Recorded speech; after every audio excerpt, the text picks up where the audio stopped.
committee recommended 3 months. Value-added tax. For the purpose of attribution or distribution, the committee recommended that the place of consumption of taxable supplies will be the place of consumption for taxable supplies will be irrespective of where returns are filed. In other words, all companies located in Lagos, Port Harcourt, anywhere, despite the fact that returns are filed from wherever they are located, or Plateau States, despite the fact that returns are filed from their location. Even in Gibea? Sir? Even if they are based in Gibea? So, where they are, presently, sir, what the bill brought for us was to open up in terms of distribution for the consumption. That's what the president felt that needed to be done.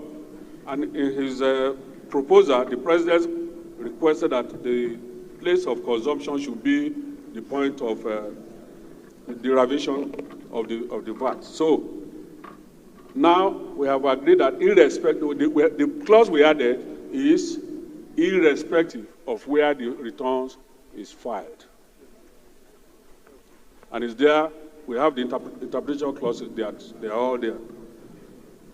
VAT fiscalization system.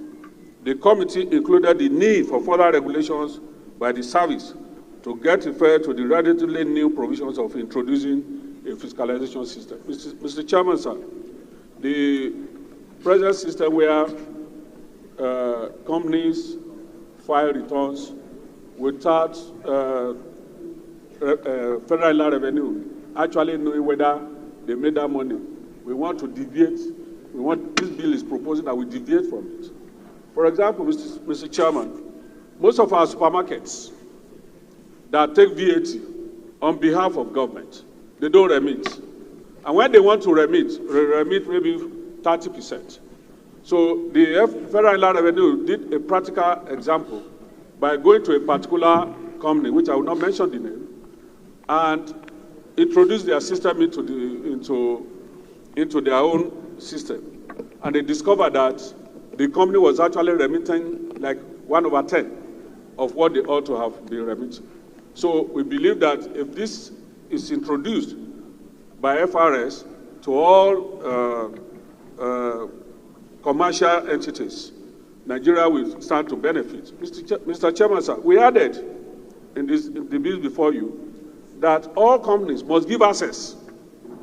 They must give access to Nigerian Revenue Service to all their computer. In other claims, Mr. Chairman, the moment you buy an airtime in point A, it is seen by their own revenue service.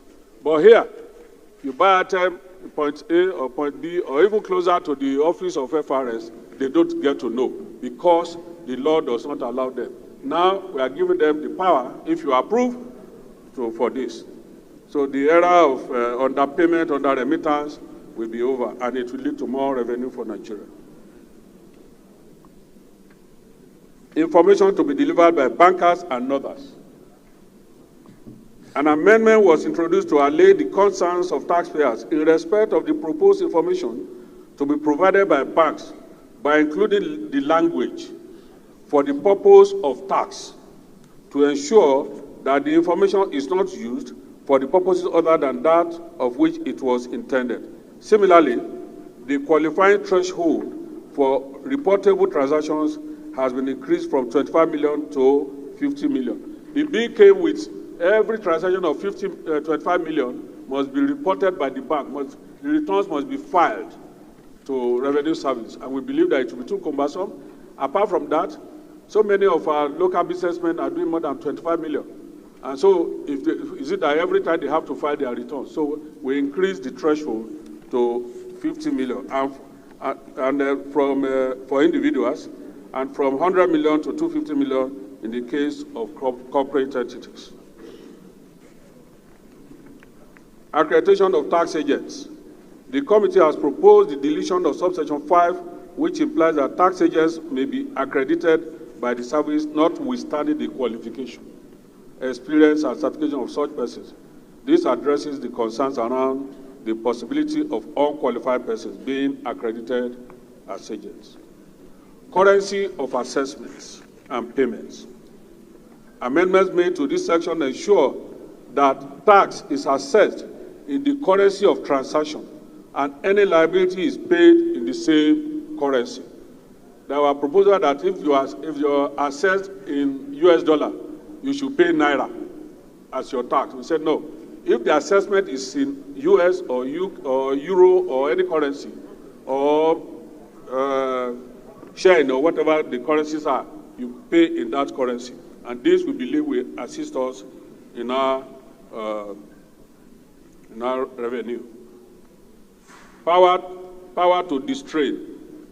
Inclusion of the mandatory need for the tax authority to seek and obtain an order of the court before proceeding to sell movable assets belonging to taxpayers. The bill came with seeking our approval to sell anybody's property who refused to pay tax. And we said, no, there must be a court order for that purpose. That's the recommendation. Enforcement of powers.